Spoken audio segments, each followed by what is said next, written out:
Hey folks, and welcome to episode 6 of this tutorial series that I'm doing for eXplorminate. My name's Ben. Okay, so this game is currently about to be released as a beta, and so there is still a few bugs here and there. I think that Ray's mostly squashed most of them, but there will be some bugs still, and we actually discovered one. In fact, we discovered two between the time that I recorded this episode and the last one. So you'll have noticed that the AI hasn't been very effective at expanding, and this actually was a bug. So normally the AI would have expanded definitely to these systems here. There's absolutely no reason why it wouldn't do this in a normal game. So yeah. We've caught that bug, and Ray has fixed it, I believe, and it's been tested briefly.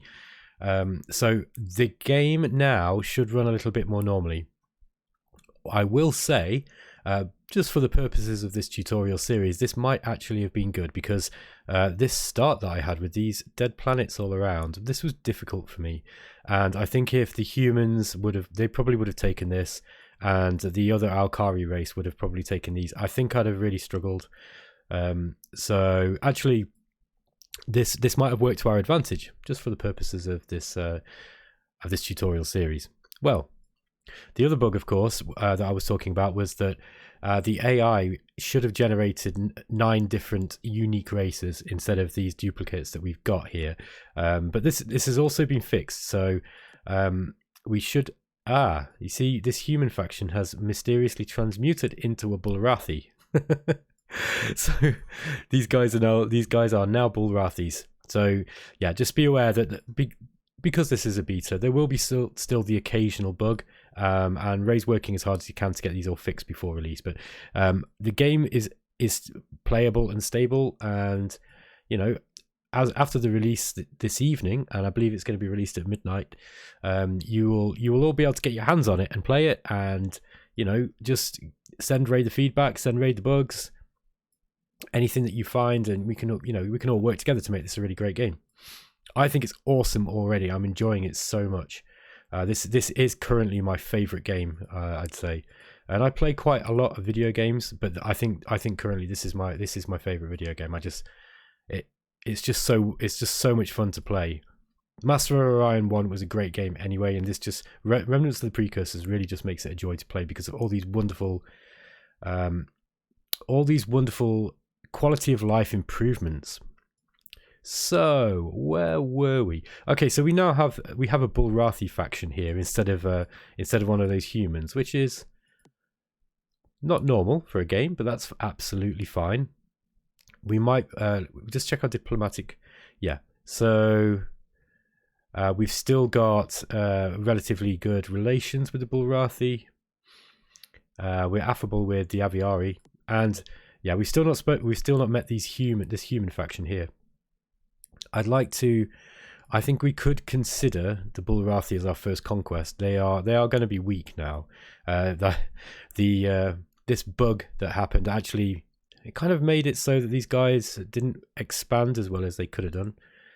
And yeah, it might make it so that it's possible for us to consider them as an early conquest target. The Bulrathi are pretty good in combat. They're exceptionally good at ground combat. They get a whopping 25%, a 25 point bonus to their rolls in ground combat. Now, bearing in mind, the early techs, for example, hand lasers, that kind of thing, they tend to just give you a +5 bonus. So 25 bonus for each roll is significant. So the Bulrathi planets are extremely difficult to take until you've got a large technological advantage. The only other way you can really get around it is by sending tons and tons and tons of populations. So you literally just have to send loads of pop. Anyway, let's bear with me a moment. I'm sorry about this. Okay. Where were we? Okay, so we were sending all these transports down to Joe, and we want to get this planet up as quickly as possible. We've got this Inagaki, which is an ocean planet, size 60, with poor minerals, but it's still going to be a useful planet for us to take. whether a planet, even if a planet's got poor minerals, which means it will develop slower, often strategically the planet will be useful for you to take.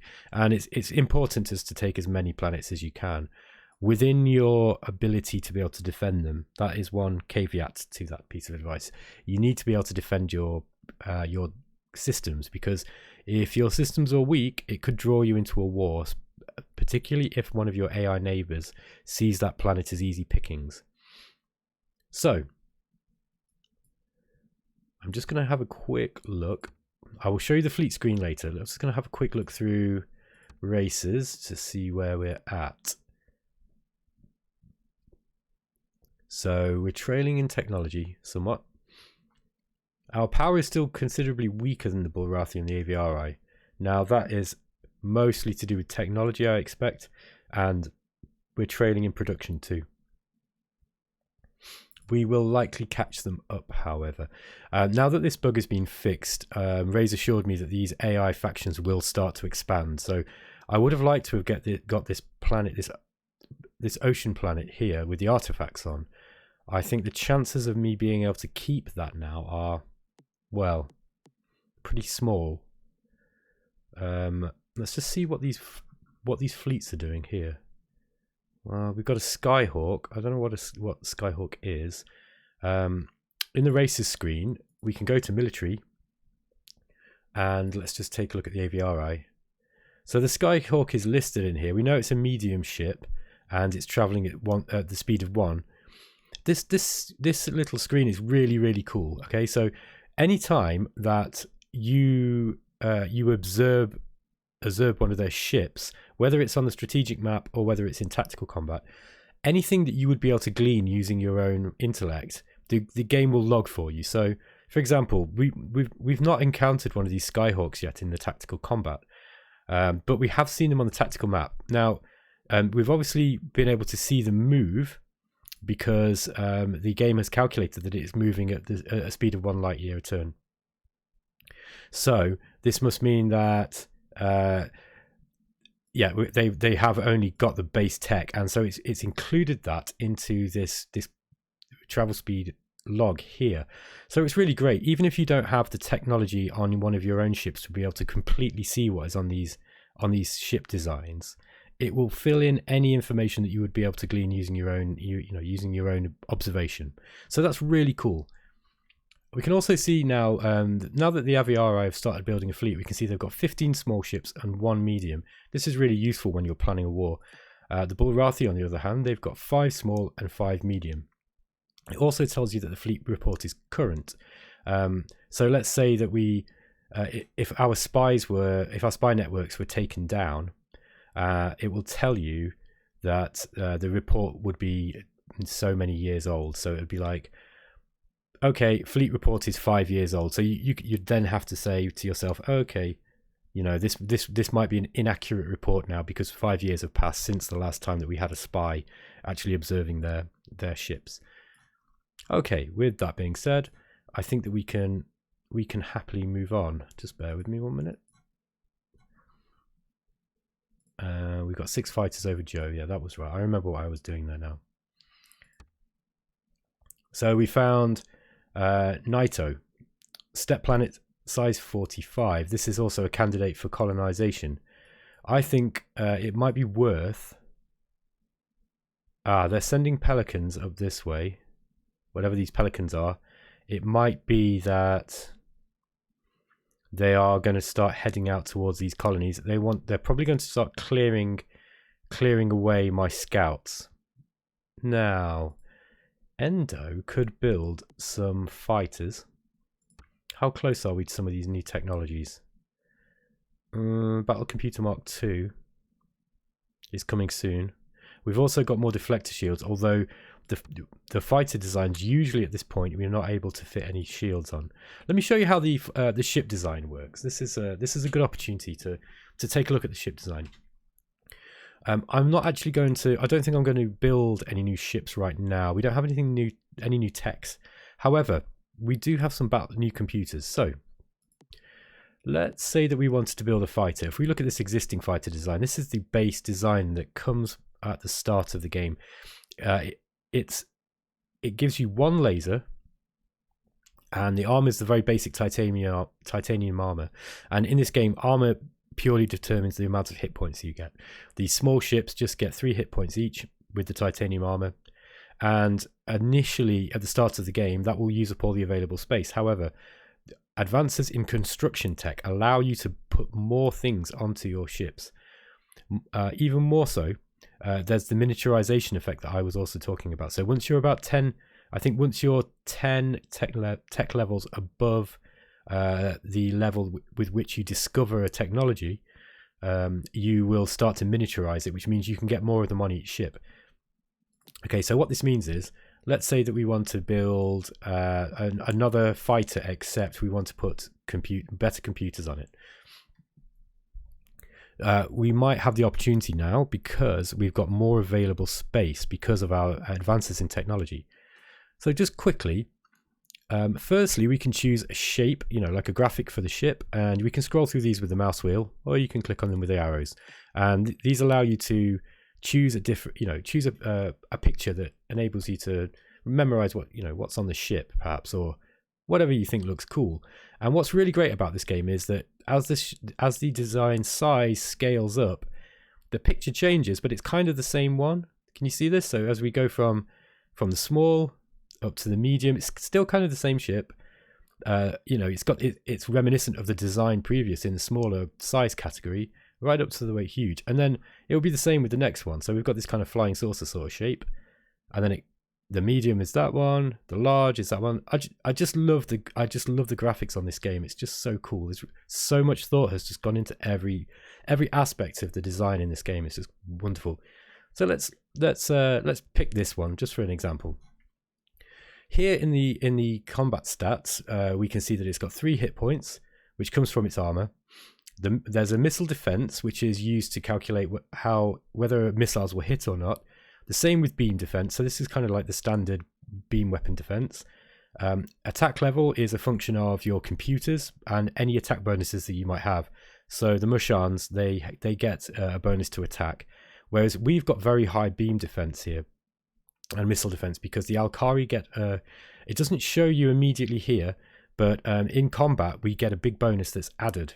So while it looks like we've got missile defense 4 and beam defense 3, actually that's going to be something more like, I think it will be beam defense 5 and missile defense 6. I think it's +2. It might be +3. Either way, it doesn't actually show you the racial bonus here, but small ships they get a bonus to defense anyway, but they're more maneuverable. If you notice, if we move up to medium, we've lost some defense here, and the same with large, and the same with huge. So the bigger the ship, the less maneuverability you get and less defenses. There are also other advantages to building small ships. It's not like other games where often once you get to a certain level of you've reached a certain point of the game that the smaller ships become obsolete. Whilst larger ships do seem to be more efficient when it comes to money because they can put more shields and armor on, so they're more survivable. It really depends on what you're coming up against when you're fighting, against the AI that you're fighting. For example, if you're coming up against an AI that uses a lot of small ships, you either need to counter with a lot of small ships, or you need to build larger ships that have got many weapons. Now, the reason why is because, let's say you've got a large ship and you just put one big gun on it, right? So you've only got one weapon, and say we just had this one heavy laser. Now, this heavy laser might be enough to take out another large ship or a medium ship, but the damage won't transfer from one ship to another. So if you are then attacked by a swarm of small ships, they might have only a lot smaller weapons, but Remnants of the Precursors and Master of Orion before it, we can deal in thousands of ships. Later on in the game, you might be pumping out hundreds or thousands of these ships every single turn. So you might come up against a stack of 500 small ships or 1,000 small ships, and a stack of large ships that can only hit one ship at a time are really going to struggle against the small ships if the small ships can get through their defenses. So it is situational as to what you need. Generally, you want the larger ships once you can afford building them because, like I say, they're more survivable. However, especially earlier in the game and in the mid game, small ships properly equipped can be exceptionally dangerous, and those large ships with the heavy weapons can really they can be all for nothing if they come up against a large fleet of small ships with high maneuverability, which is what the Alkari absolutely excel at. So with that being said,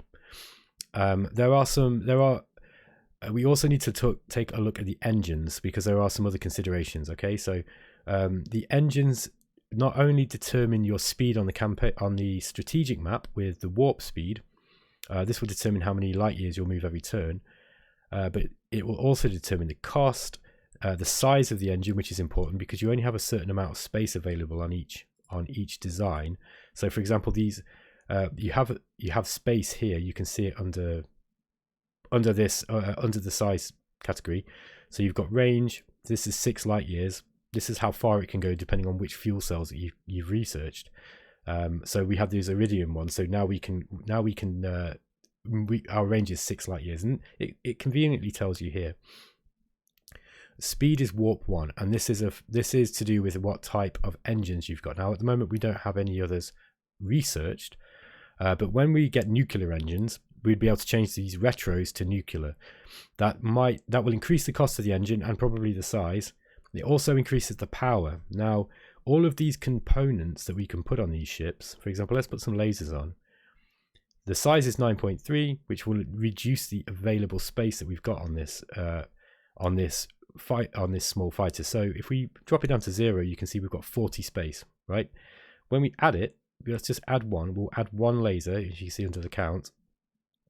That's one laser is size 9.3, and it's created a need for 25 power. Now, before that, the power requirements were just 2, and the engines required 0.2. If we put this up, the power requirements are now 27, and the engines also require more power because there's more mass on the ship.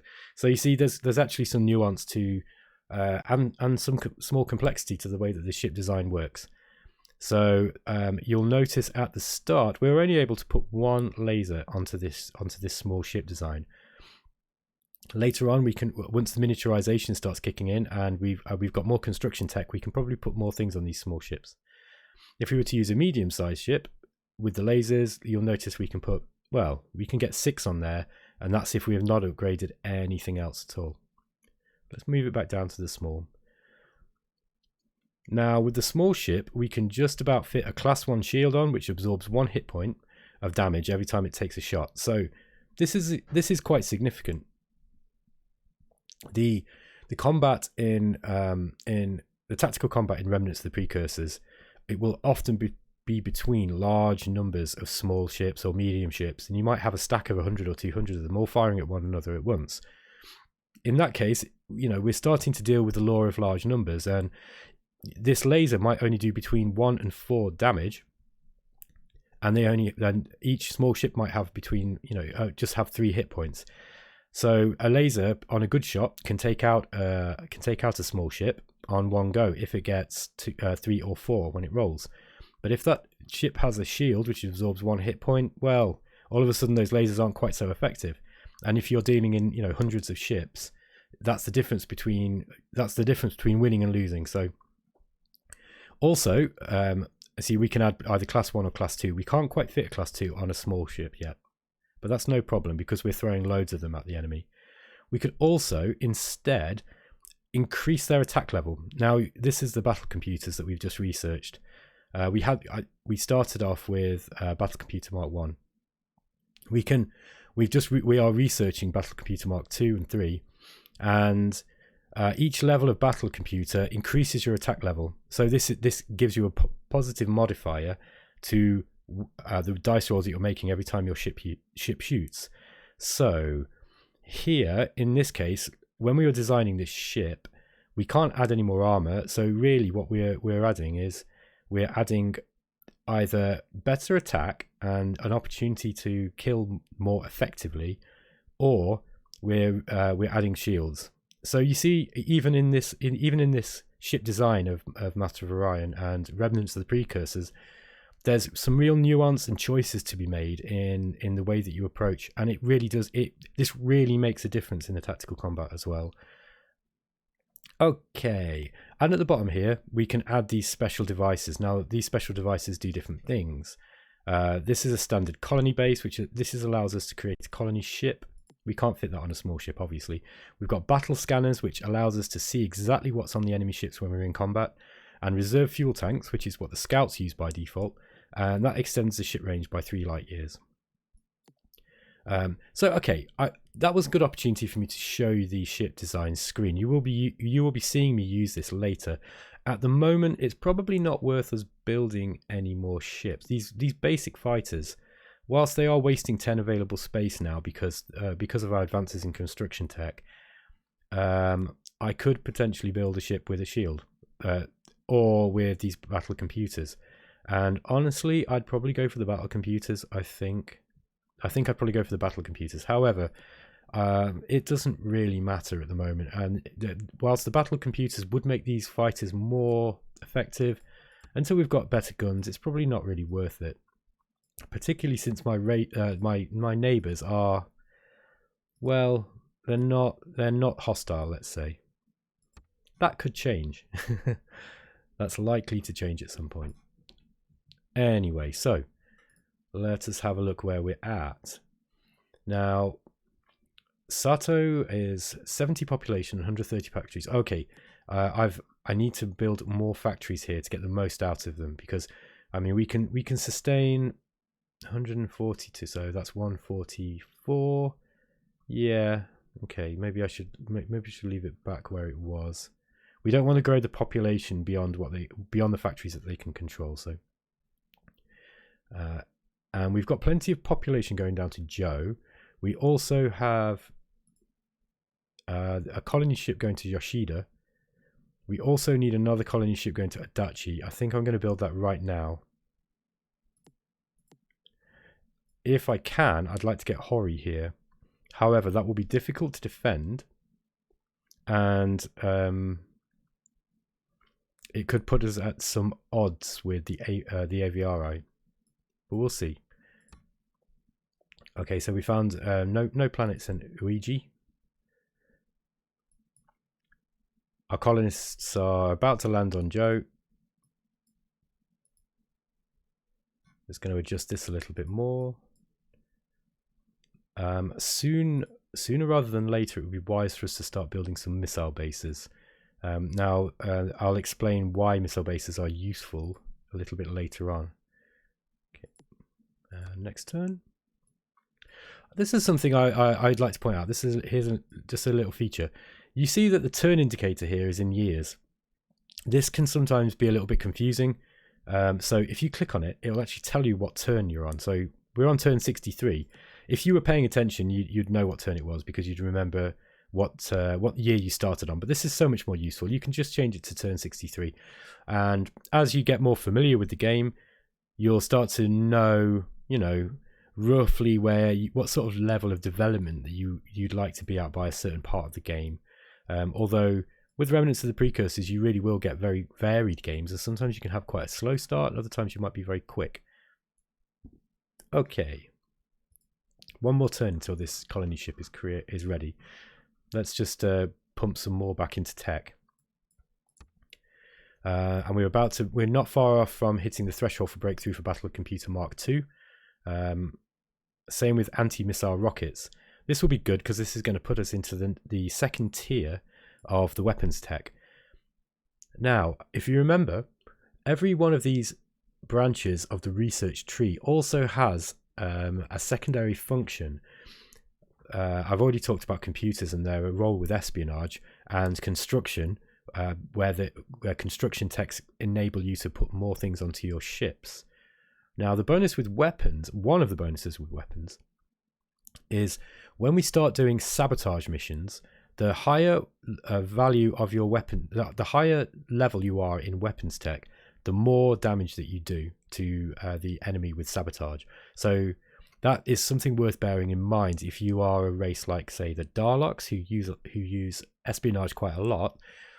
It's worth getting weapon techs and pushing them up as much as possible, because sabotage, once you get to a certain point with it, it can be really, really effective. Missile bases can be quite tough to take out, and shield generators. and I think that you can take out shield generators with espionage. I think I'm gonna have to double check that actually, but it certainly takes out missile bases, and missile bases can be quite a tough nut to crack. So often you want to do that with espionage when you're at war. And there's our colony ship. So now we have a choice where to send this colony ship. Do we risk sending it to Hori, or do we go for Adachi here, which we know we're probably able to get? This scout will not defend anything if the Aviari send an armed fleet this way, which could potentially mean that this colony ship might be in trouble if we arrive beforehand. One potential way of getting through this problem is to build a ship like a destroyer. We can build one destroyer, or we could build some fighters, and we could send those fighters immediately up to Hori ahead of our colony ship. I do think that if the AI is now working correctly, if the bug's been fixed, they will prioritize this artifact planet, I think, because this artifact planet is a really, really good planet.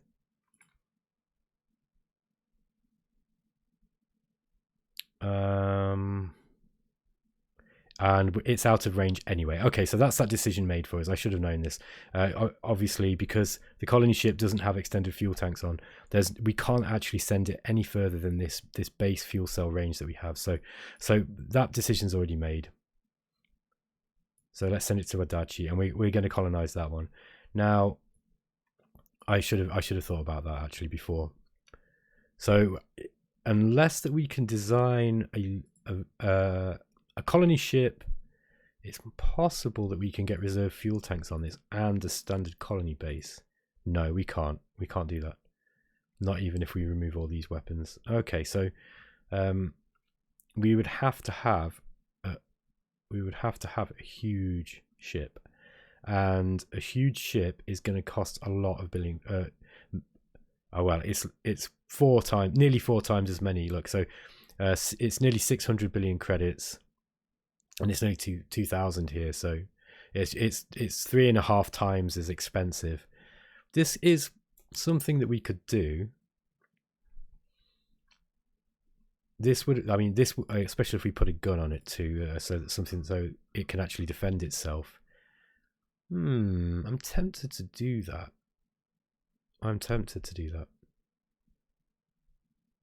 Yeah, if we put some guns on it, it won't increase the cost too much either. And that actually might enable it to defend itself a little bit, just in case.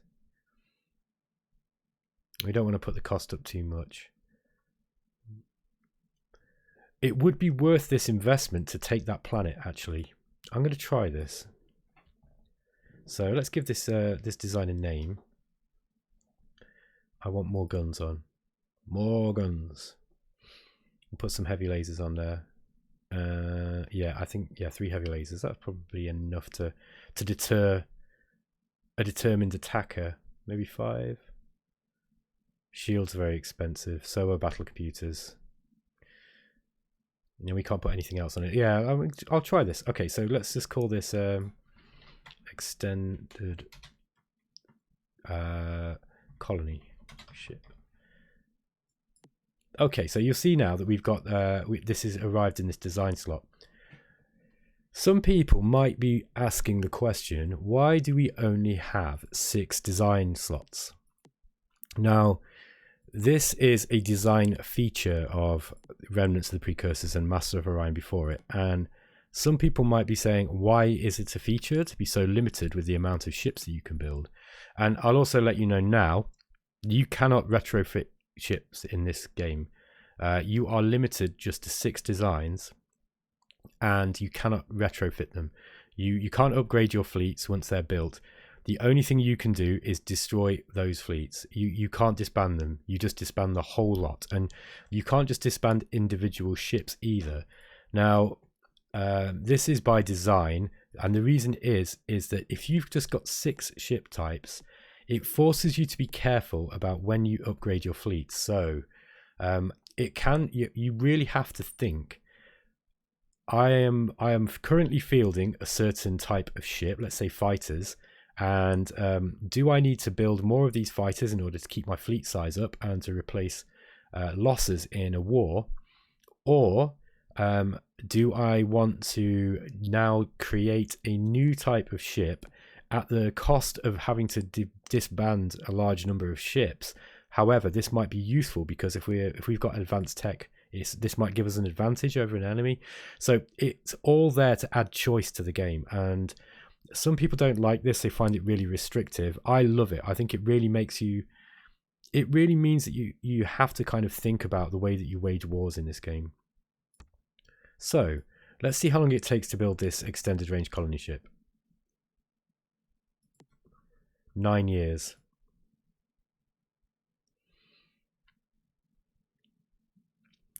I think, I mean, I'm willing to bet that they're going to take Hori before we get that.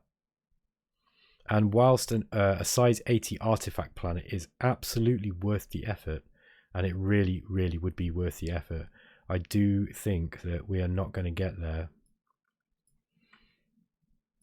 I'm going to just scout out some of these other systems just to see what's down here. But I think actually it would be smarter now for us to, let's just undeploy that. Oh, where's that colony ship going? No, it's going to Adachi. I want it there. I think it would be smarter for us to focus on what we can get rather than to take this big gamble. So with that in mind, I'm going to scrap this design because we, as you know, these design slots are quite limited. Okay. And that means that we don't want to be building 30 scouts a turn. I'm going to put all my money back into tech. We still need to build some more population here. I think we probably should put some more into ecology just to get this population growth up as fast as possible. Yeah, we took a big population hit, if you remember, because we sent transports down. This is also something I forgot to explain. Whenever you send transports, I think it works in the same way as in Master of Orion, that you actually have to spend some of your credits that are generated by your planets in sending these ships. So there is a downside. When you saw me sending these ships every turn, you are actually paying for these ships. They're not free. They're not just free ships that generate to send your populations off out into the galaxy to colonize new planets. You have to pay for that venture. Okay, I'm going to end this turn. We built some fighters there. That's fine. I'm going to end this turn, and that is it. I'm going to finish for this turn, or for this video now. 33 minutes. Yeah. Well, I hope you've enjoyed this, guys. That's the end of episode 6. Hit like, and if you've got any comments at all, please leave them in the comments section. Thank you very much for watching, and we are about to get the release as of the time of this recording. You're about to hit the release of Remnants of the Precursors into the beta stage, and it will be available on www.remnantsoftheprecursors.com. Please download it. It will run on pretty much anything. It will run on any machine that can run Java. So if you can run Java on your machine, then you can play this game most likely. And let's get loads of people playing it. Let's get it out there. We want as many people playing this game as possible because it's so great. Do not be put off by its relative, its simplistic looking. It is simplistic looking. However, there is nuance and depth to this game that puts modern 4X games to shame. Thanks for watching, guys. I'll see you in the next one.